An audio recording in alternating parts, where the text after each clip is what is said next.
Spreading the Floor, episode 38. Wow, 38 already. 38. I was actually thinking about that the other day. We do 2 a week. It'll still take us a gigantic amount of time to get to 50. No, it's not. Yeah, it is. It's going to take us half as much time to get to 50 now. Yeah, but it's still a gigantic amount of time. Because what? We got 38, so that's 12 left. 12, it's going to take us 6 weeks. 6 weeks? That's still as opposed to 12 weeks. Yeah, listen, no, I'm not saying that it's not a good amount of time. It's just saying it's a long amount of time. Or I'm not saying that it's good that it got halved. I'm just saying it's, you know what I'm saying? We still got a little bit more than a month. Oh, when you put it like that, yeah. It's all about how you frame things. Yeah. That's crazy. 6 weeks. What are we doing for 50? Oh, we got big things planned for 50. Let's not cap to the audience. We don't really. I mean, we'll have something big planned. We don't know, but we know it's going to be huge. No, we know. We're gonna get like. It's going to be wild. We're gonna get like a Bella Danger on the show. We're going to be running out of Madison Square Garden. Oh, that would actually be a fire intro for that podcast. Yeah. We should do. Oh shit! I just gave away our. All right, we'll figure out something. We'll figure something out. How you guys doing? Welcome back to the show. It is Monday morning, approximately 11:40 a.m. The 15th of February, 2021. I am joined here by Jacob Cooperman. The host with the most. And a second command by popular demand. But we're really equals. And it was a little bit of a light NBA week this week. Nothing really. Nigel Petty Fernandez. Of course, yeah. I mean, sorry, Nigel. Sorry. But it was a light news week in the NBA. We're equals. Proceeds to cut me off. It was a light week. It was definitely a light week. We got to talk about Anthony Davis. We got to talk about. There's definitely some gems we can. I have to pull up my notes here. There's definitely some gems we can get into here. No, there's stuff we can talk. I specifically wanted to talk about LeBron right? a little bit. Yeah, I mean, I was watching that game against. I couldn't even tell you who. I don't even know who they were playing. I was watching that game against whoever they were playing, and he got up on that baseline drive. Oh my goodness! And the thing is, he got up for like higher than he did when he was like 22. Yeah, it was ridiculous. He was still mad athletic looking. I mean, like, obviously you can see it in his game. He's calmed down, definitely. But like, he still shows flashes of like, prime youth LeBron James. Oh, 100%. I mean, to argue that he's still in his prime would be stretching it, definitely. But like, I mean, I'm watching that man play, and I was sitting there next to one of my roommates, and he was like, I almost can't wait till LeBron's not in the league anymore, so that we actually, we actually know who's gonna, there's some competition. So we don't know who's still competition. And I'm like, bro, would you just appreciate greatness? Would you just sit there and fucking watch? Like, that's all you gotta do. Would you just sit there and watch LeBron do crazy dunks all game? Yeah, because I promise you, in 4 to 5 years, when he's not in the league anymore, you're gonna be sitting there being like, wow, damn, I miss LeBron. I wish he was here. There's no one like that anymore.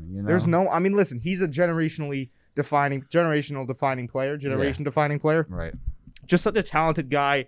Athleticism is crazy. I mean, to do what he's doing at that age, where you're cocking it back like that and you get that much air, that was actually one of the most violent LeBron dunks I think I've seen in a while. That gave me the vibe of, remember when he was still on Cleveland and he went baseline and then he pretty much in a similar movement slammed it home and then he jogged off and started getting hyped. That's what that reminded me of. LeBron is, we said a million times in this podcast before, LeBron is just one of those guys that turns back the clock. He's ageless. He's just so fun to watch. And I wanted to talk about LeBron for a different reason, but we'll get into that in a second. For him and Kuzma being warned by the NBA for flopping. Let's praise him a little bit before we absolutely lay into it. And I love how the NBA, like in past seasons, LeBron's just flopped all over the place. Certain players get certain calls. Yeah. LeBron does it once this season, and they're like, listen, LeBron. Easy. You gotta relax. We gotta make it at least look like you're not getting calls going your way. And I'm actually, funnily enough, I don't care that certain players get calls going their way. Yeah. Like, if it's egregious, sure. But I feel like that's true in all sports. You get star treatment if you're a star player. Absolutely. That was true on my high school soccer team. Right. My high school wrestling team. Right. That was true even on my high school golf team. Yeah. There was one kid that played in the junior PGA championship. Wow. And I mean, I don't know how you pick favorites in golf, but the coach basically just stuck with him the entire time. Golf fucking sucked, man. Yeah. Golf in high school was terrible. Anyways. PTSD coming. Flashbacks. I can't, dude. I can't. Those guys were so just not, the guys that couldn't play any other sport would go and they would be like, they would sign up for golf and then think that Yeah. they were better than the rest of the athletes. I was like, how about you Yeah. pick a real sport? Yeah. Go kick a ball into a goal, Wow. kid. Wow. That was a lot of That was pent up angry. venom and aggression. But yeah, listen. The absolute star power on that golf team was ridiculous. No, We all of can them all are agree on bums. that. No, me yeah. included, except that one kid. That kid that was in middle school. He was on the high school team. Oh, he was nice. He was so nice with it. He was sitting there driving 350. I was like, how do I do that? I don't even know what that means. It's driving through. It's when you hit it with the driver, it goes like 350 yards. Oh, yeah. Yeah, so that kid was nice. And anyone that probably like listens or watches golf that listens to the podcast, because I know there's a few, they'll know how extraordinary what that kid was doing. Yeah. Yeah. But not to get off topic. I think that certain guys will get certain guys are going to get star treatment, and that's just the way it is. LeBron's been a big contributor to the league. He brings in big numbers. He puts Right. asses in seats. You know, I don't necessarily hate the argument that one could make that the guy should be getting preferential treatment. You know, Right. if it gets to the point where it's getting in the way of games, which it has, Yeah. then I say stop it. But if it's here and there, a little no call that doesn't really decide the tempo of a game. Like I remember, also if it gets other players injured, that's also where I obviously draw the line. Right. I remember when LeBron pushed over. It was recently when the Lakers played the 76ers, and he pushed Joel Embiid in the middle of a layup, and Embiid fell on his back, which he had soreness in the last couple of games. That's liable to cause an actual injury. That's where I'm drawing the line at hey, you know, guys, let's not let it get in the way of league safety, Right. of league parity. Right. You know, let's not let it ruin the integrity of the game. But if it's a call every once in a while, I don't necessarily, and that might be a little bit of a hot take No. that I'm just tossing out there, but I don't really Yeah. care about the little stuff. Well, what it's about is the way that refs use fouls to, you know, how the outcome of the game comes with fouls. I mean, if you think about it, a lot of times, like, of course, if you get fouled, you should get a foul called. However, sometimes the fouls are going one team's way and they're not going the other team's way, and the refs realize that, and sometimes the players will bring it up to the refs, and that's how they realize it. And the refs will be forced to go a little bit easier on one side and call some fouls that maybe don't belong necessarily, just to try to even out the odds. You know what I'm saying? Get this team a couple free throws because we gave the other team so many calls in the first half. And so when you got a guy like LeBron, who the ball is always in his hand, that's just what it comes down to. You know, he'll run in, some guy will touch his shoulder and he'll get a foul call just because the refs are trying to dictate the game. You know, say they're trying to make it fair for both sides. And when the ball is in your hand as much as LeBron, you're just gonna get the fouls called. So you think for the sake of parity that they played LeBron a little bit more tight, or they play him a little bit more loosely? I think that there are certain points in some games where the refs are just gonna favor one team, either like not on purpose or on purpose, just because they were unfair in another scenario. And then when the ball is in your hand as much as LeBron and you're drawing contact as much as LeBron, you're gonna get those calls. Yeah, I suppose, You because know? he's so prolific on the court there, and I know what you mean about the reffing. Yeah. You know, there was a game. I remember I listened to Bill Burr's podcast a lot. And he went to the Clippers and Golden State Warriors game, and in the first half they were calling absolutely everything, and then in the second half, I guess someone had told them to kind of like loosen up with the play calling a little bit, and they let the game flow. So I think refs definitely have to have that in any sport in the back of their mind, where you keep, not only for the sake of the game, but for the fans watching the game, you got to keep that in the back of your mind, where it's like, okay, do I want a guy like LeBron just getting to the rack every play, or, you know, having the ball run through him? Or, you know, if I play one team loosely in the first half, do I play the other team loosely in the second half? Yeah, How does that work? Absolutely. That's what it is. You know, we always talk shit to the refs. Not on this podcast, but I feel like, you know, In general. we had a segment where we talked about the refs. As fans, we're basketball fans. As basketball fans, but I could not think of a harder job, I'm sure, especially in these times with social media and everyone constantly being on the lookout, TVs, and the cameras, and all and the cameras the being on. replay center. Right, yeah. So it's got to be a tough job to be a referee, but with that being said, I mean, you're a professional for a reason. Right, absolutely. You can't, you know, there's certain standards and procedures.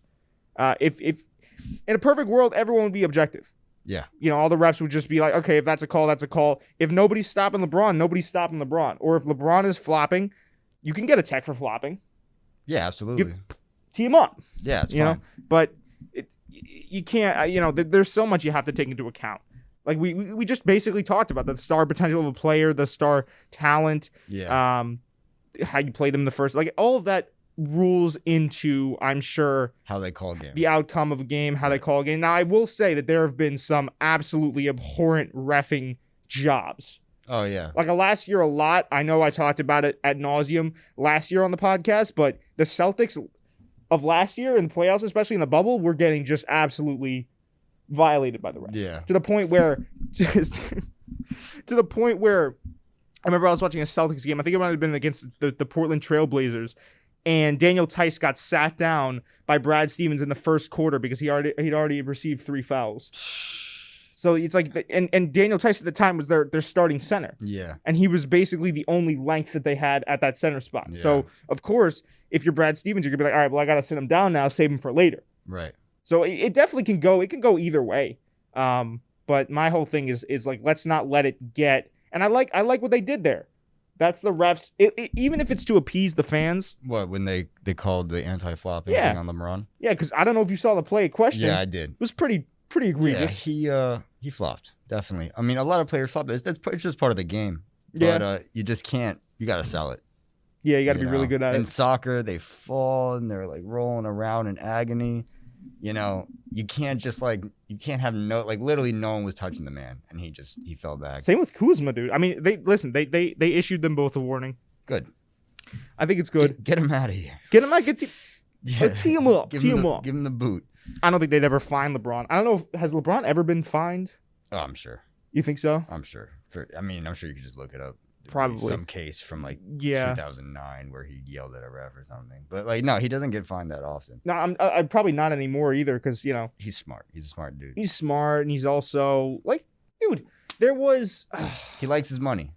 That's wine money for LeBron. Yeah, I can't. That is wine money. He loves wine.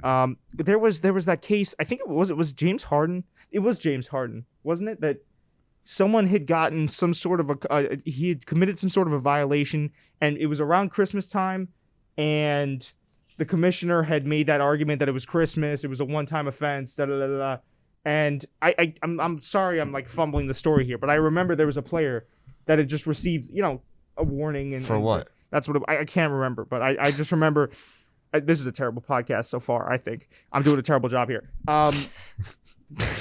I'm having fun, man. I'm here. No, it's good. I'm with you. It'll get better. I'm just trying. I'm having trouble remembering stuff today. I think it was James Harden. It's the Christmas assaulter basketball guy. Well, James Harden assaults everyone. Honestly, imagine having to guard James Harden. Yeah, no, I'd die. How many points do you think he'd put up if he was? He would. Him? If I was guarding him. Or how many? No. How many? Okay, well, actually, let's take this both ways. How many points do you think you'd put up against James Harden? 0. Okay, and then how many points do you think he'd score on you? As many as 0? Wanted. Okay, yeah, as many as he wanted. I think I'd average a cool 1-2 points. No, not even. No. What? Definitely not. You don't think so? Definitely not even close. Why not? Because James Harden is a professional NBA player. Yeah, he's nice, but I feel like realistically, and his defense is really good. And me and you, I'm not going to say we're bad, but we're really bad compared to James Harden. We're definitely a little rusty, but you give me some time. Give me a week. I can maybe... I promise you'd score 0. You think so? I promise you it wouldn't even be close. You wouldn't even get close to the basket. James Harden, I challenge you to a 1v1. No, I'm not. No, yeah, I think it was something along those lines, and Adam Silver essentially said it's the holidays. It's just you get left off with a warning. That's it. That's fair. Yeah. What I'm trying to say, the long convoluted point of what I'm trying to say is that there have been instances like that in the past where star players get star treatment. And to round off the entire segment, listen, I think I know what you're talking about too. Do you know what I'm talking about? I don't know the specifics, but yeah, they do award for Christmas, they go lighter on their players. Well, they have to. Okay, the NBA is a players' league. Well, maybe that was a bad example then, because if they go lighter on, I'm just saying there's definitely been times before. Oh yeah, there's that famous Michael Jordan clip. Oh yeah, he was like, I believe you. I didn't see it, but I believe you, Michael. Yeah. I believe you. Yeah, that was hella. I was like, oh. Yeah, no. Well, first of all, Michael Jordan was the basketball player. Oh yeah, 100%. So if you're gonna be sucking off anyone, it's Michael Jordan. I just don't like the way that referee said it. He was like, oh no, he was trying to get, in the pocket. No, I know he was trying to get in the pocket, but I know, it was just the way he said it. It was just like, I believe you. I believe if you think it happened, I believe you, Michael. Yeah, no. I mean, it was a little bit like it was just a little bit off-putting. Yeah, and it goes both ways though, because there was like a year or two period where LeBron was just getting like no calls just because we were so used to seeing him drive inside and stuff and take contact that it was just like him taking contact was nothing. Like people were fouling him and the refs just saw that it was normal. You know what I'm saying? That's just what LeBron does. That's just his game. Well, I'd rather almost see that, I feel like. Well, it was like that a couple of years ago. No, I'm saying, but like if I had to go either way, I'd rather see LeBron because he's such a big body. Just get in. I mean, because I've seen LeBron score some absolute just crazy because of his, like you said, the strength that he takes it up to the rack with. Yeah. I've seen him score through so much contact. It's insane. You know, so I'd rather see him get played, I guess. Well, they play the defender, loosely. Yeah. Right? You let him, because think about when like Michael Jordan against the Detroit Pistons. Like that's remember in the Last Dance how he was just getting not saying to that extent because we don't want to see players get hurt, but if LeBron's that physical, and that goes back to what we were talking about the refs. If you know a guy like LeBron is on the court, he's physical, he doesn't really, the contact doesn't bother him as much as someone like, let's just say Kemba Walker. That's really specific, but yeah. Oh no, I'm just saying. I'm using it. No, for a height you're absolutely right. You're absolutely right. Or like Chris Paul, because Chris Paul is 6 foot. Yeah, or even just a skinny guy. Even just like Kristaps Porzingis, he's not going to be posterizing people as easily as LeBron James. Or like Brandon Ingram, because Brandon Ingram's been a lot more aggressive, taking it to the rack this year, but still he's skinny. Yeah. So LeBron is one of the most athletic specimens in the NBA right now. In the world. Probably in the world. He's close. You put him up there with like Cristiano Ronaldo. Who else? Oh, I think he's more athletic than Cristiano Ronaldo. I'm putting like everyone categorically. Yeah, I'd say the top 5 athlete in the world right now. Yeah. Well, is that okay? Well, do we want to have that discussion real quick? Because what do we categorize that with? What do we put into that conversation? Okay. We've got just maybe not right now, but like in his prime, 2016 maybe, 2015, 2014, I'd say he's top 5. Well, this is why this conversation becomes more nuanced. Do we factor in, I'm sure we do, reputation or just straight based off? Because we could have both conversations. I'm saying if you base it straight off of athleticism, then you might be right. Yeah. LeBron, because I'm trying to think, Cristiano Ronaldo, he's still just absolutely insanely athletic. Hops for days are really like a crazy vertical. Crazy athlete. I don't know if you've seen. For a soccer player, crazy. He gets up there. That's why he scores all those headers.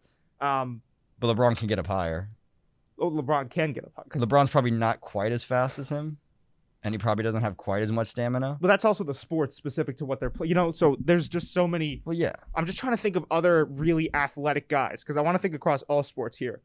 Fighters, when I think athletic, I think John Bones Jones. He's really skillful, but he's also pretty athletic. Yeah, John Bones Jones is hella athletic. God, there's fighting, basketball. Football, who's athletic in football? Like Pat Mahomes? Yeah, but he doesn't. I don't even think he compares to LeBron as far as athleticism. I know Steph compared himself to Pat Mahomes. That's more. I'd take that over LeBron. Well, I agree with Steph because in the sense that you don't know what you're going to get while watching it. I think Patrick Mahomes is very athletic. It's just LeBron is a freak of nature. LeBron was born like that. Okay, you can get athletic as you can train every single day. You can lift as many weights as you want. It doesn't matter at the end of the day. Once you're up to that level, LeBron was born with it. Yeah, dude, that's what Joe Rogan. I remember watching an old Joe Rogan clip, and he's like, a guy that takes steroids will have an unfathomable advantage over you. I'm just saying, like, I'm quoting back, not talking about you. Of course. And then LeBron will have an unfathomable physical advantage over that guy. Yeah, that's he's very just intelligent. Steps ahead of everyone else. That's just because that's the way God made him, man. Like, imagine if you had stacked genetics like that. Imagine if you were literally born to play basketball. Like, you just knew straight out the whom. And that's LeBron James. That's what we're dealing with here. That's what it is. And there's no way around it. I wonder at what age LeBron knew that he was going to be. Probably in high school, right? Where you're just dropping kids off.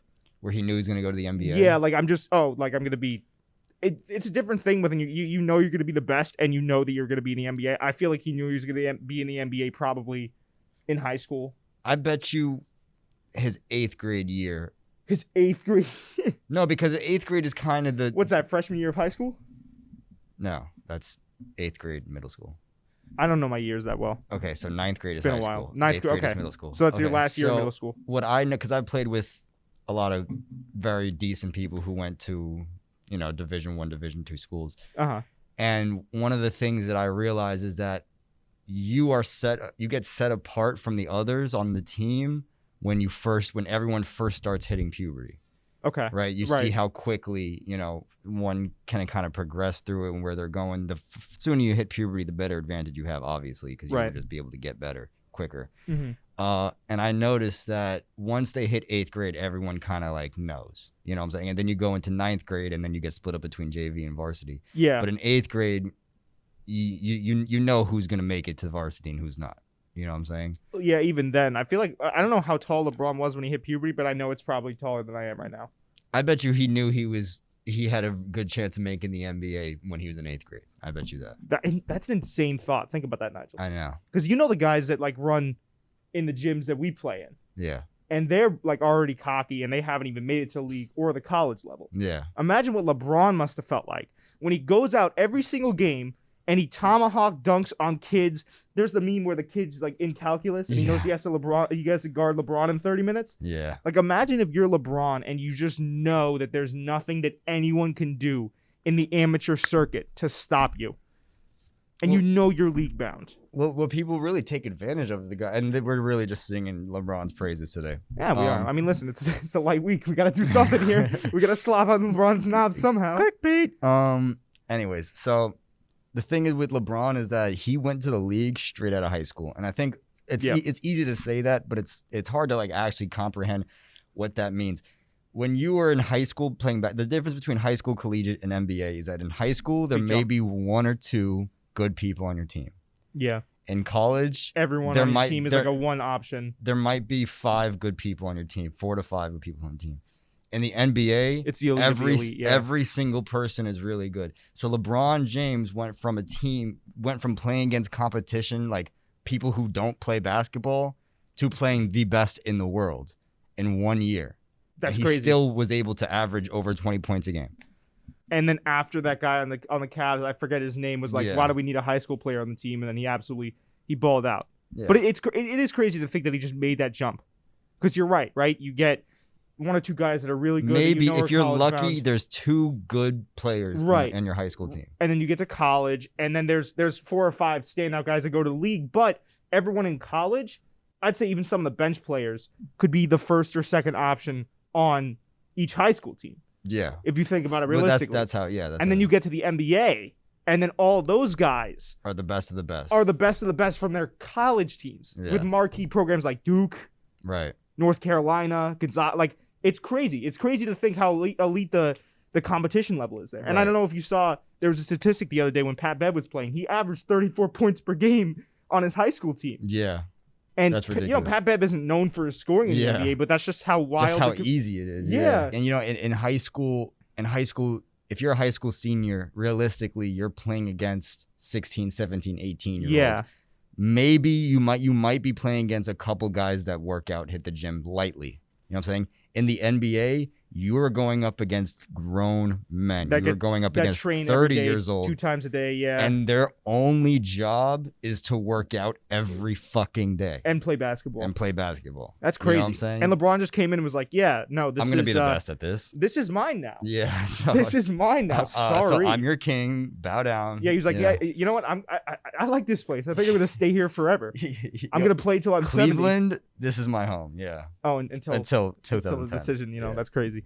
But yeah, man, it's just I know we always sing LeBron's praises on this podcast, but how could you not, man? The guy is super prolific. Yeah. Super duper prolific. Another really great athlete that I want to talk about real quick with Serena Williams. Celine Dion. Celine Dion. We got to talk about her, man. We got to talk about Celine Dion. Averaged 15 points per game in her rookie year. No, I think Serena Williams also. I mean, she doesn't. Does she really get the respect that she deserves? Serena Williams? Absolutely. Sometimes I feel like she does. Other times she gets left out of certain discussions I feel like she shouldn't be left out of. But I think Serena Williams gets a lot of praise. I heard it. Every time Serena Williams comes up in any conversation, I only hear great things about her. Well, that's the thing. It's like when she comes up in conversation. I'm not a huge tennis guy. That was what I was gonna say. Okay. The reason that I feel like she doesn't get the respect that she sometimes deserves and has earned is just because of the sport she plays. Yeah. You know, like Michael Phelps is well known, but like not crazy well known. You know, he'd probably Michael Phelps is pretty well known. But I feel like how many people realistically right now, how many times would you say Michael Phelps comes up in conversation when you're talking? Okay. When's the last time Michael Phelps came up in conversation for you? Probably not for a number of years. However, that's what I'm saying. Back in like 2012, 2013, we talked about Michael Phelps. Because of the Olympics. But I'm just saying, you got to look at it like that. You scale it, comparably. Swimming, unfortunately, isn't that big of a sport. Yeah. No. Unless it's, you know, and I'm not, again, discrediting any of these athletes. I'm just saying that sometimes they're not put in certain conversations because they're not playing widespread sports like basketball, football, you know? Yeah. It's just the plain, the short and narrow of it, or is that the term? Plain and simple. There you go. Plain and simple. Plain and simple. It's not. They don't get talked about. I feel like as much as guys that play Cristiano really, Ronaldo, LeBron James, Steph Curry, freaking Tom Brady, Pat Mahomes, and you know Michael Phelps and Serena Williams are in that conversation as the best in their stand out in their sports, in their respective sports. But you know you're right. They're just because of the sports they play is just. We're college kids. We're guys. We're guys being dudes. Dudes being guys. We're not really talking about tennis all that often. It'll come up, but I talked about Serena Williams more often than I talk about Michael Phelps. Definitely. Oh yeah, for sure. Yeah. Well, there's a spectrum. Yeah. There's a spectrum because tennis is definitely way more popular than swimming. Yeah. Well, it's something that we can watch on TV. I don't know who watches swimming on TV. I don't know people watch swimming on TV. It's probably on TV. I will say this about Michael Phelps. Whenever Michael Phelps swam, I would watch it. Okay. Yeah. That's just because he's a standout of the standout. My mother would be like, all right, Michael Phelps is swimming in this event. Boom, turn it on. Yeah. But like I couldn't, in the same vein, I couldn't tell you who the Olympic curling team is comprised of. There's levels to this. There's levels to this shit, man. Yeah, I mean, like, I also don't watch like monster truck rallies. Is that a sport? It's televised. It might be a sport. I'd call. Me and my roommates had this huge argument. Is it going to be about motor racing? No, we were arguing about what is a sport. You know what I'm saying? I was like, pool is not a sport. You know what I'm saying? Like, what makes a sport a sport? And we had to look it up. And the term for sport is pretty broad. Anything is really a sport, but it's really about how you feel. You know what I'm saying? Not just anything though. I know there's a set definition, and the definition actually is probably what makes the conversation the hardest. Well, no, the definition is very broad. That's what I'm saying. Yeah.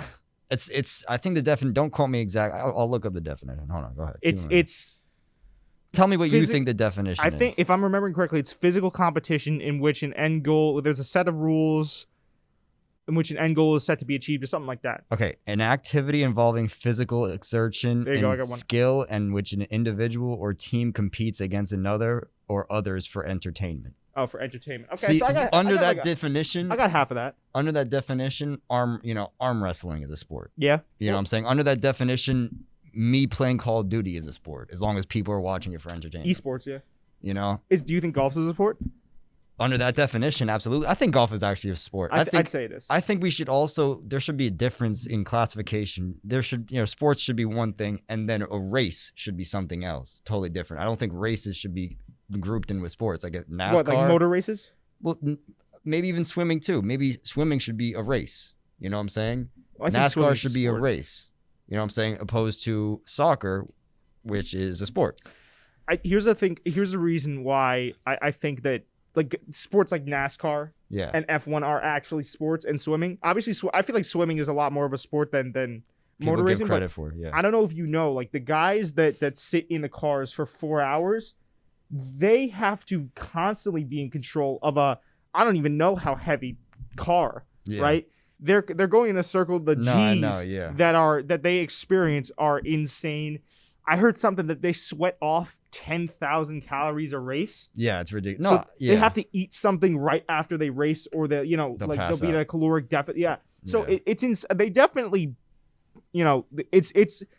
I think what a lot of people would attribute those racers to being athletes, the argument that they would make is that they exert so many calories and it's taking a toll on your body. In the same way that golf, you have fat guys like Phil Mickelson that are really nice. But Phil Mickelson can still injure his shoulder because he's, And there's if you get in the gym with golf, you can be better.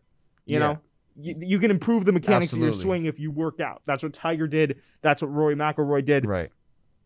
Racing is the same thing. I mean, those F1 guys, they have to train their bodies to get in shape. Same with NASCAR. That's the reason I think personally it's a sport.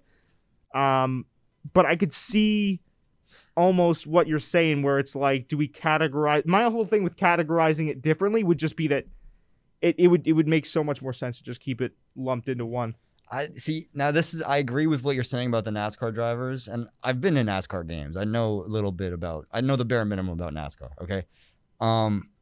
Here's the thing though, what the hell was I going to say? No, the thing is, the reason I want to classify it different is because like it's a race, like water polo is a sport.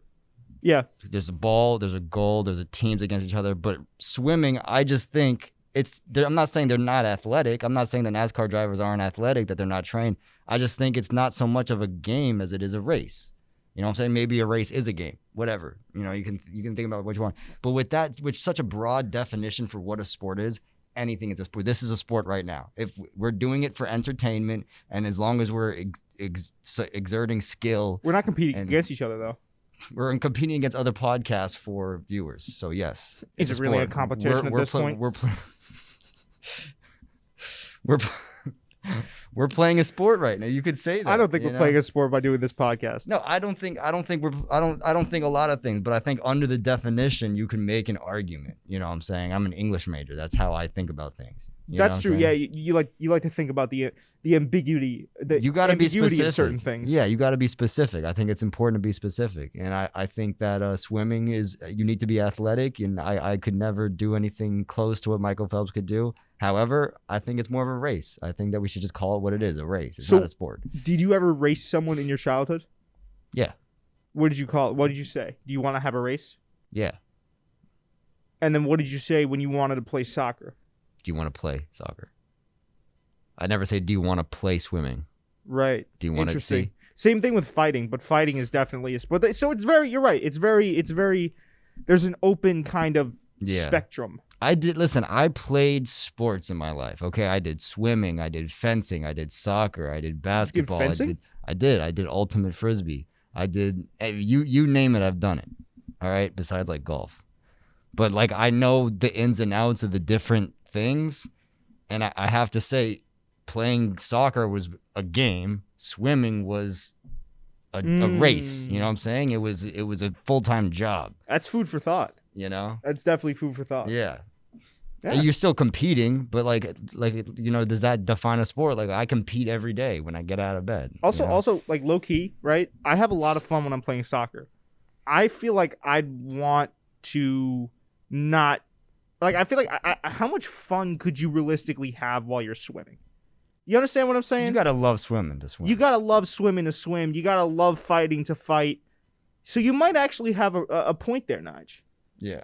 It's like I took swimming lessons and I was on like a brief, wasn't even a swimming team. It was just like you know what? It was the most whack shit because it was basically being on a swimming team without the actual event. So just going to swimming practice. Yeah. Those were some of the worst days of my life because it was just like, okay, we're getting in the pool. We're doing laps. Yeah. Well, swimming will get you in shape, and I appreciate it now. 100%, I appreciate it now more than I did when I was like 12. But I still think, it's not a game. It's not a game. Yeah, It's you're not right. a game. You're right. You know what I'm saying? Baseball is a game. You go out and you play baseball. And the definition of sport was there was game in that, right? I don't think there was, but I think that should be there. No. It's when an individual or team competes against another or others for entertainment. You have to involve physical exertion and skill. Also, it's so broad. I don't think it should be that broad. Well, yeah, but you know what though? The fact that there's not a game aspect in that definition, I feel like we have to open up now again the conversation into swimming. I think because of this definition, yes, we do. My argument is that we should change the definition. Yeah, I'm on board. I'm here. Okay, I'm here, and so the petition is out. Check in the comments. Expanding on that real quick, check the comments for the petition to change the definition of sport. Petition.org, it'll be there. Yeah. Change.org. Well, hold on. Check this out. Change.org. You're right. That's the right website. Check this out. Entertainment. When's the last time you've been entertained watching a swimming match? I haven't watched swimming since the Olympics. 2016, right? I guess. Nigel, we're on to something here. A lot of people say that just because it's in the Olympics, it's a sport. You know what else is in the Olympics? Curling, golf. I was gonna say that thing where they freaking ski down a mountain, pick up a rifle, shoot something, put it back down, and ski. Like, I want to see the rule book for that. What country do they fucking play that shit? I feel like there's always like niche countries. Those are always those niche countries where they're really good at one event. I feel like that's Norway. I feel like they do like a lot of skiing and shooting in Norway. I don't know why. It's just like I'll watch it. I'll be sitting next to my mom and be like, this is just such an arbitrary like thing to be doing. Like, I don't know where this came from. I will say that is almost like a modified. What are those races called? Triathlons. Triathlon. Yeah. It's a type of triathlon, right? I'm sure you could categorize it. I don't know. I just don't know why. It's just oddly specific. It is oddly specific to mix skiing and shooting. Yeah, together. It'd be different if it was like one event, then you move on to the next. But it's like they ski, shoot, put it down, ski, go to the next one, shoot. You know what I'm saying? Like, and the whole objective is to do that faster than the next person, if I'm remembering correctly. Yeah, it's weird. It's weird. You combine cross country skiing with shooting, with rifling, and it's not even a real bullet. Well, I don't think they can. That would be in the Olympics they can probably. I know. I think it's not. I mean, that wouldn't make any sense. I know it's modified because the targets are pretty small. I did rifling in high school. You did rifling? What sport haven't you done? I went to military school. We had to do. Oh, you had to do rifling. Yeah. I know they don't use real bullets in high school JRTC. What did you have to? Did you use? I know they're modified air rifles in the Olympics. They're modified air rifles. Yeah, so it's not actual rounds. Obviously, I mean that'd be pretty crazy, but that almost takes away from it, right? Because it's like we're hating on all the Olympic sports this podcast, but it's a fun podcast anyways. Oh, I'm having fun. I mean, we talked about basketball. It's important to talk about basketball, but we had the main topic out of the way. Yeah. So we talked about LeBron. He's good. He'll be happy. We filled out our 15-minute quota. I feel like we're kind of like hating on all these, but if you really think about it, the Olympics, right? You have all these countries. I watched Joe Rogan's podcast with Jordan Burroughs. He's a great American wrestler. Took home the gold in 2008. And he said that some of the Olympics that go there, or the Olympians, that go there, the athletes from like really like third world country and like foreign countries, some of them know that they can't compete because they don't have the cash flow to put into their programs. Right. So they'll just go there for the free food. Because apparently in the Olympic Village, there's like a gigantic pavilion filled with like all different types of food from around the world. And you could Jordan Burroughs said you can go and you can get like a Big Mac at 2 a.m. And it's just open 24/7. So some guys will just go there. They know they're going to get wiped out early, and they'll just go for the free food and for the opening initiation ceremonies. Yeah. That's pretty cool. I don't hate that. Yeah. I'd tag along with the American team. But the thing is, what I'm trying to say is there's all of these like arbitrary, like you said, almost sports. Like curling, I don't feel like is a sport. What do you mean curling? Like weightlifting? No, that's the curling that you're thinking of is more athletic than the curling that actually. Are you talking about the one where they mop in front of it? Yeah. I would. I don't know where that sport is popular, but like I've seen. Well, that's the other thing. It's like where are these sports popular? Because every country has those sports that they're really good at. America is football. Well, football's not in the Olympics. I know. Well, basketball. Okay. Basketball. What else? Probably, I'd imagine sprints. Long jumping. Track and field events. We're up there in all of them. We got a little something in every category. Probably not. I know the women's team is pretty good in soccer, but you have teams like Norway, which I imagine are good at those weird skiing, shooting events. I'm just thinking of places with snow. Yeah. Norway is good at other skiing events. Well, the winter sports I think are just harder. Because there's only so many winter sports. And I feel like the Winter Olympics, hot take, are more like the X Games. You ever see like a ski jumping event? Those always give me anxiety. They go down a gigantic ass ramp and then they do like like 3 backflips in the air. Yeah, I also did snowboarding in high school. Well, that's not like. I mean, that snowboarding is okay. I was so bad at snowboarding. Do you think snowboarding is a sport? Because I feel like that's definitely a sport. If you're competing, yeah. Yeah, because you have to like control the board and. I don't know. It's just so much. Well, it might be a race. If it's a race, it's different. If we're seeing who gets to the finish line first, it's a race. Well, most snowboarding events I thought are what are they called? Like trial events? Or you have to get inside in between the things. Yeah, right? slaloms. That's skiing. That could be slaloms. You could do the half pipe events. Yeah. Those, I feel like that's really. I mean, that you have to be athletic for that. No, absolutely. To do like backflips in the air and like hold the back of the board and right. come down correctly. Right. I've seen some absolute. Going back to the ski jumping, I've seen some absolute horrible just crashes. Like someone hit the ground wrong, the ski gets caught, and then it's just you don't see their body for the next like 30 seconds. And you're like, oh, and it's just like a cloud of snow. Yeah. And then they just barely get it. So that while it is athletic is just I think that's more of that's really difficult to your point. Yeah. But that's definitely a sport. There's just certain like I'm saying, there's certain things where you look at it and you're like, how is that an organized sport? And what country is good at that? Yeah. Well, soccer is in the Olympics, correct? Yeah. Okay. Basketball's in the Olympics, FIBA. Look at us, dude. We don't even know which sports. Yeah, I'm American. I watch American sports. Baseball's not in it though? You know what? There was, I believe, at one point. Okay. Like I think way baseball. back. I mean, listen, baseball is not the most athletic sport in the world. I would disagree. No.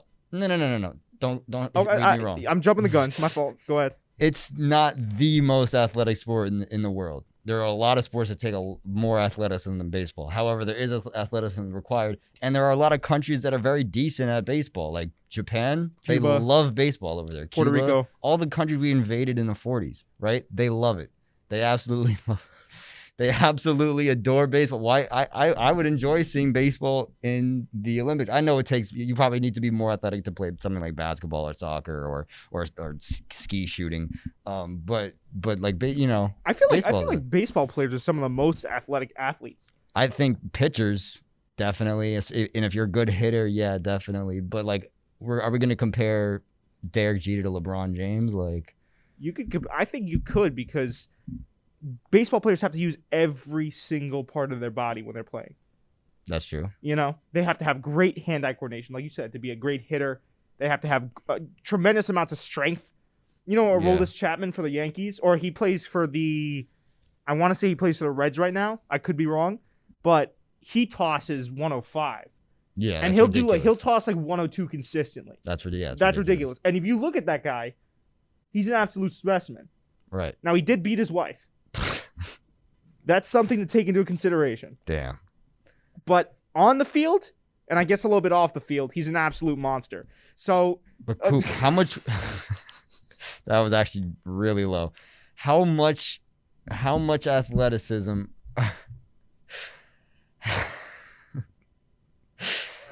How? We can't leave that in. Oh gosh. Okay. No, we can't end it on that note. But like, I agree with you. You have to be crazy athletic to play professional baseball. Outfielders, they have to lay out for stuff. They have to be fast. Yes, but how like much stamina do you need to be a baseball player? Like what? You may be in the outfield for half the game. You know what I'm saying? You're pitching maybe 3 times a game. Not pitching, hitting. If you're a second string pitcher, you're going in for 2 innings. But yeah, I feel like a lot of people look at baseball for the optic that it's, you're not, like you said, you're not doing a lot of stuff over the course of a game, and for most of the time you might be standing still. Like say, they would slot me. I played sitting in the dugout. I played in a rec softball league, right? And they stuck me in right field. I had to go for a ball once over the course of like 3 or 4 games. Right. But don't let that fool you into thinking that these guys aren't some of the best of the best. No, just because they're standing still, they still need to be picture perfect for those 3 or 4 times they get up to bat. Yeah. They still need to be picture perfect for when you talked about like backup pitchers, relievers. Right. They have to be picture perfect when they're trying to close out games. Starting pitchers have to be picture perfect when they're trying to leave a good lead for the backup, Yeah, but Coop, if you are a decent baseball player, you may be actually on base 1 time during a game. Yeah, maybe but for twice. that 1 time, you have to be. You understand? Yeah, what I'm saying? but I understand you have to be perfect, but it is only 1 time. Like you're not worried about running out of energy. So what about the bench players in the NBA then? Bench players in the NBA. What about a guy that only averages like 5 minutes? He could still be He might still be athletic, but like the amount of athleticism required is way less than someone who's a James Harden.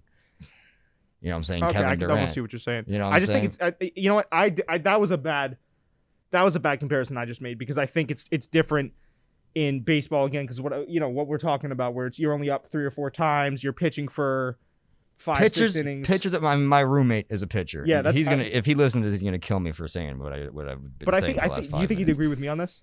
Because he's crazy athletic. I'm thinking of T.O. Yeah. When I say athleticism because T.O.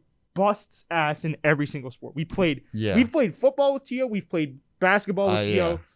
I don't even dare go up again. We actually played wiffle ball with T.O. I played wiffle ball with him. Well, first of all, listen, he's a Division I athlete. We're not. He's miles ahead of us. Yeah, he's so athletic though. It's ridiculous how athletic he is. It's crazy. And he can throw a ball. He can pitch, man. And I have a lot of respect for pitchers because a pitcher really is the quarterback of baseball. He's doing the heavy lifting. No one's really doing as much as the pitcher on a baseball field. Yeah. You know what I'm saying? The pitcher should be, by and large, the best athlete on the field. Your pitcher and your pitcher goes your pitcher and then maybe your number 1 hitter. I don't know anything about baseball. Yeah, I don't know enough about. I feel like I'm talking like out of like pure just in my head. Yeah. The only thing we know about is about basketball, and I know a little bit about football, but we listen. It's a podcast. I can talk sports. Like I know a decent amount about just the way sports work. I feel like you'd have to include in that conversation catchers. Catchers, yeah. Because they have to. Yeah, catchers do a lot. Catchers, they're more like the quarterback because they have to be instrumental in calling pitches, making sure that the plate is protected. They're really the orchestrators of the game. That's what I've heard. That if that's what I'm to understand. Right. All right, Harry. Let me give you one last comparison for baseball. Go ahead, shoot. If you can hit a baseball far, and if you can do it consistently, you will make it to the MLB. They will find a spot for you on the roster. However, if you can knock down a 3-point shot consistently, it's not as guaranteed that you're going to make it on an NBA roster. That's actually a really good point. You know what I'm saying? Yeah. You have to actually know more. Or, you know what I'm saying? Like, yeah, that's a really good point. All right.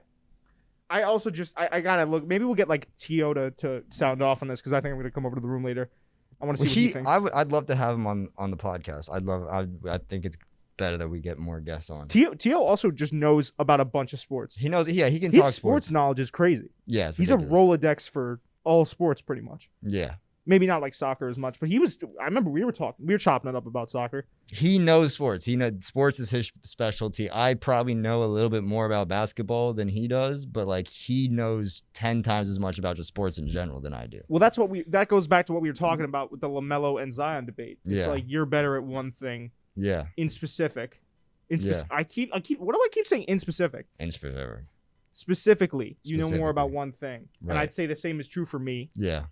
But T.O. just knows a lot about, obviously, baseball because he plays baseball. He knows a great deal about basketball, college, and pro. Yeah. And then football he knows a lot about as well. He knows football, It's pretty astounding, actually. I don't watch football, but I could always tell you who the big players are. You know what I'm saying? I could tell you who's going to win one week. I feel like people think that I know more than I do when it comes to talking about other sports outside of basketball. No, yeah, same with me. Because it's like I just know, like you said, I know all the names, and I feel like I'm able to talk. Yeah, Chad from Seattle. Chad from Seattle.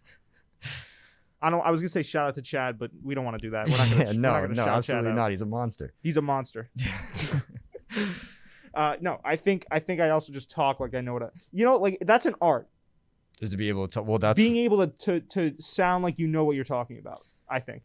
That's what being a podcast is about, is just going on and having confidence in what you're saying. Yeah, you gotta have confidence in your takes. But I feel like you can have that preordained. Well, you think if the season ends tomorrow that Wiseman's going to be Rookie of the Year. And I love that you say that with your chest. I do a good job of that. Even though it's not true. LaMelo has been getting a lot better. I'm getting a little bit. I see all the highlights. I see House of Highlights slobbing on LaMelo's knob, and I'm getting a little bit nervous for sure. LaMelo's Rookie of the Year. I'm sorry. If the season ends today, LaMelo's Rookie of the Year. Well, I might have to walk back my takes. Can you walk back your takes? Absolutely. Yeah. You can change your mind. The thing, you know what I hate about podcasting as a platform, as an art form, and just maybe even sports media, is that you have to say stuff with your chest. Like if you don't, okay, think about it like this. If you say stuff with your chest, everyone criticizes you for being overly confident. But then if you don't, like let's say I say Wiseman with my chest. This is a better point, actually. I say Wiseman with my chest gets Rookie of the Year. LaMelo then gets Rookie of the Year. Everyone goes back and says, oh, what an idiot Coop is. He said it with his chest and he was completely wrong. What a doofus. It happens to some effect. But if you don't say it with your chest, I know it's like he's a pushover and he just doesn't want to be wrong. He doesn't want to be wrong. So it's like you have to toe that line. That's the game, man. It's a gamble. The art is towing that line. Boom. You know what I'm saying? And you have to also like mix in jokes so people forget about the stupid stuff that you said in between. No, in the beginning of the season, I'll give you, Wiseman was outperforming LaMelo. Definitely, he was more consistent. He was the better rookie.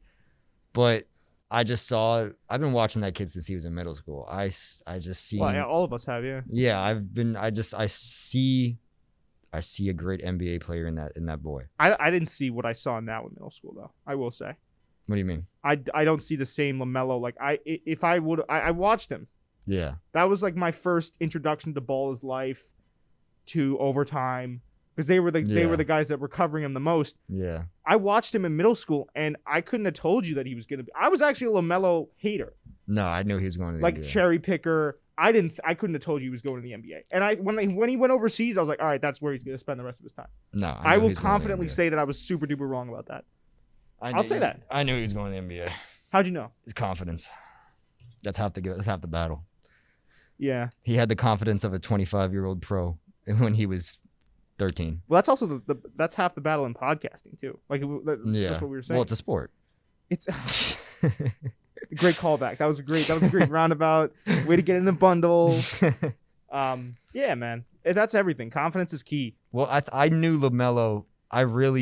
I always knew LaMelo was going to go to the NBA. Well, I always had a good feeling, but I really knew that like when he really hit his growth spurt, and I saw the way that he was able to handle himself on the court as a really tall person and as a trained point guard. Yeah, I was like, this kid has everything he needs to be the best at what he does.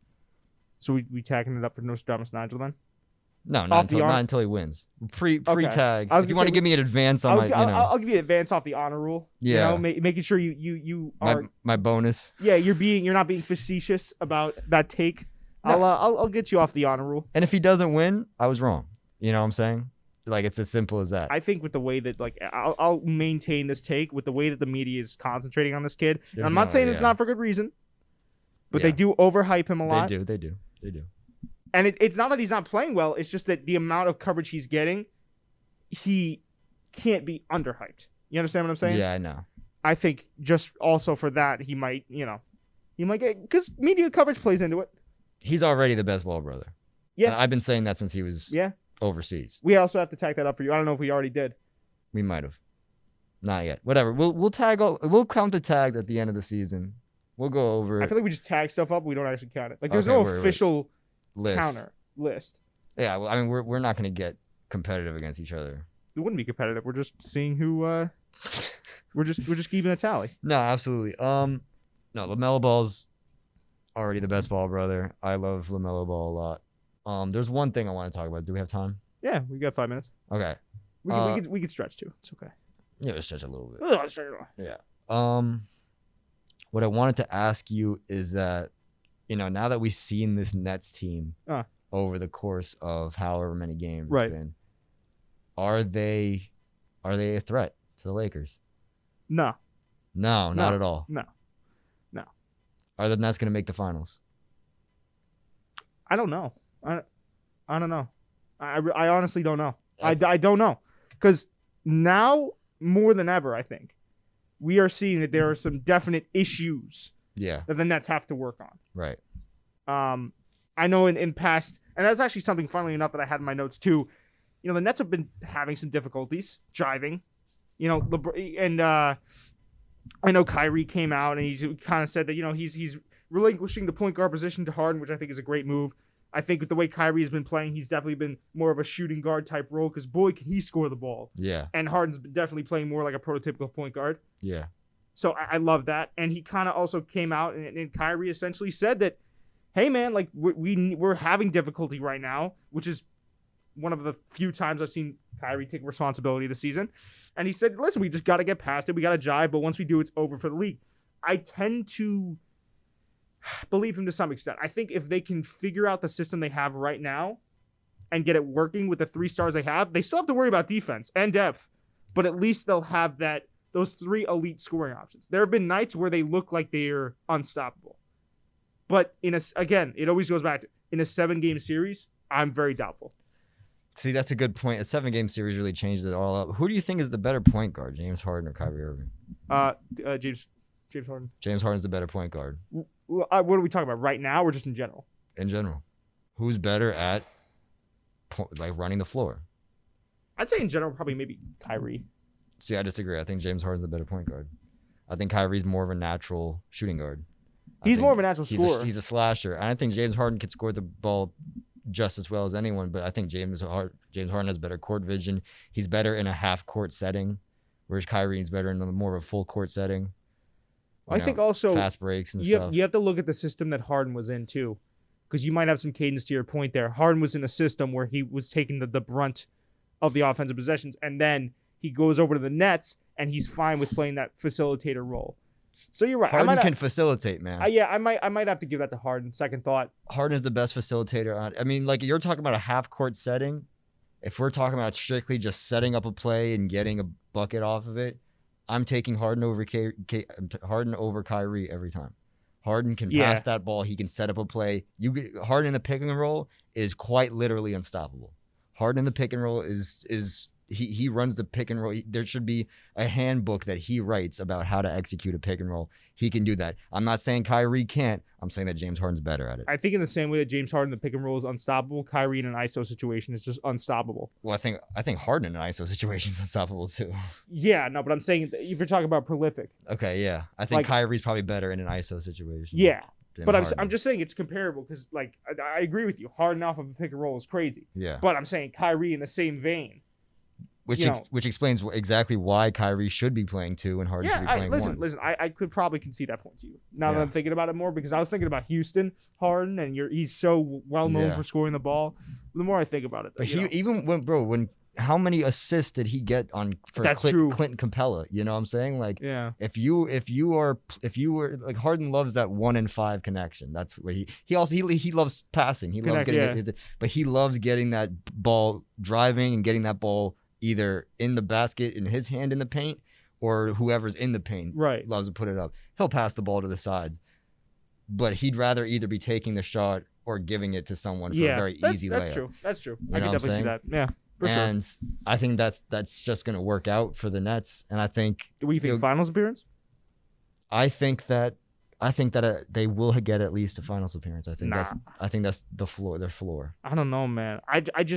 What worries me is that 7-game series. They could pull out a 1-game, day-to-day basis. They can pull out a game fine. It's not gonna. They're not gonna have an issue with that. Sometimes they might. Yeah. We've seen them struggle. But in a 7-game stretch, nah, man. I think that there are too many consistent teams to be able to take them down. That are able, to take them down to where we'd have to start worrying about that. And I see what you're saying, and I'm there. But I'm gonna disagree with you for 2 reasons. Go ahead. First one is that we're talking about the playoffs. We're talking about 3 very experienced superstar players. Also, Harden evaporates in the playoffs. I want to see how he does in his new position. And KD elevates. So then you just basically have KD and Kyrie. I wouldn't go that far. I think that Harden he's known for evaporating the playoffs because he wasn't able to perform the same way, because when you're in the playoffs, you're in a 7-game series and there's plans to stop each threat. You know what I'm saying? And all the teams he played against were able to stop him. We're talking about 3 guys who have been to the at least the conference finals. KD and Kyrie are both NBA champions, right? We're talking about guys who know about the playoffs. If Harden's not confident in his ability to score because the other team's playing him well, he doesn't have to score. Yeah, but when I look at that Brooklyn team, I don't look at a team that's hard to scheme out. As crazy as that sounds, does that make any sense? It might not be hard to scheme out, but it is pretty, on paper, but in practice it will be pretty impossible. I think I've watched enough games to where it should be pretty impossible, like you said, and it's more just. Not even for the sake of the other team. I completely agree with you. If they figure it out, this is what I'm saying. If they figure it out by playoffs time, yes, that team will be hard to scheme out. Right. But we've seen teams, I've watched Nets games in which they don't, it looks like whoever it is, Steve Nash or if Kyrie is coaching or whoever they have at the coaching carousel over there, you know? Right. Whoever takes the helm that night, it's like they have trouble getting the ball out to either KD, Kyrie, or Harden. Harden seems like the only guy that's actually trying to connect the offense. I don't mean trying in the sake of like, you know, nobody else cares. Yeah. I just think Harden is the only guy that's really that he's making the biggest strides to bring the team together. Has a feel for the game, yes. Yeah. You know, and KD is a great player, but he's a scorer. Kyrie, as we said, and I gave the point to you, he's more of a shooting. I just think that it's like they need to figure out a way to I don't see an offense that flows. That's my whole thing. It looks pretty at times. Yeah. But from the games I've seen, and I haven't watched every consecutive Nets game, but from the ones that I've seen, yeah, they have trouble flowing. Yeah, well, that's what they need to do. That's what makes, I think, a team hard to scheme around. Well, the best offense comes from defense. And they don't have any stems from defense, and they're not getting that many defensive highlights, so the offensive highlights are just coming that much harder. And you know, offensive highlights don't just come when you want them to; they come when the game allows it to, when everything is going in that direction. And I also think, you know, Harden has evaporated in the playoffs in previous years, but I do want to see what Harden can do, because we might see a new Harden, because we have almost seen a new Harden, right? He's taking more of a backseat with his scoring, and he's gone towards the facilitating route. I want to see what Harden we're going to see in the playoffs. If we're going to see Harden really focus in on his facilitation, because they might actually need that. You understand what I'm saying? We might need Harden for the Nets to step up in a big way if the Nets want to have a chance of not being schemed out when they go up against teams like the Lakers or the Bucks. Yeah. Teams that are up there in that conversation. That's my whole thing. That's the only reason why I don't know if I necessarily want to give the Nets a final spot. I think they're going to make it into the playoffs. Well, all right. Well, here's the other thing. There's two reasons I kind of disagree with you, and I was just gonna say, like, what team is really gonna beat? Like, you think the Bucks are gonna beat the Nets? I think the Bucks have a very good shot at that. I think they have the best shot at it, but I think the even Lakers then, have the best. Huh? The Lakers have the best. I think. Bucks. Well, that's a finals appearance. If the Nets play the Lakers, that's a finals appearance. You said they're not gonna get to the finals. You said how's that necessarily a finals appearance? Because you don't play Western Conference teams in the Eastern Conference in the playoffs. Oh, that's right. Yeah, duh. Completely just the Bucks. You gotta remember we're in the Eastern Conference here, man. Right. Yeah. They're going against the Bucks, the Heat, the Celtics. Okay. Sorry, Fredo. Celtics ain't getting it done. Heat, they've surprised us in the past. Probably not gonna get it done. He wouldn't get that done. Maybe the Bucks. Maybe the Bucks. Yeah. 76ers, just because their defense is really good, I think they fall very short on the offensive side, but I could also see a 76ers team bringing down this Nets team. 76ers could, because their defense has been really Their defense has been ridiculous. I don't think their offense is enough to get it done, but I could also see that. Their offense is getting better. I don't know. I think, let's just say even if they make it to the finals, I still think, all right, yeah, you know what, because that slipped my mind. I don't know what happened there. The Bucks probably have the best chance maybe 76ers have the best chance in the East now that I'm thinking about it more critically. I don't know which one I would give it to. Bucks or 76ers, but I think let's just put it this way. If they get to the finals, they still have to go to the Lakers, and I don't think they make it to the Lakers. Yeah, well, I don't think they're going to come out with a championship this year, but I do think that they are going to make a finals appearance. That is my early prediction. We will wait and see. We will wait and see. And on that note... Yeah, we got to end off the pod here. All right. Well, I hope everyone enjoyed themselves. Yeah. Everyone be safe. I hope everyone ate some good snacks while listening to it. Yeah, enjoy their Valentine's Days. Yeah, no, we want to hear your guys' opinion. Comment on Instagram, on Twitter, or down below in the comments on YouTube. Yeah, follow us on Spotify, rate, review. Apple Music. Let us know. Apple Podcasts, yeah. What is the ceiling for the Nets? Where are they going? And if you don't think they're making it that far, explain why. Yeah. Right. I think it's just an immeasurable challenge, but we'll see. Thank you guys so much for listening. Until next time. We will see you on Friday's episode or Saturday's episode. Something like that. Peace.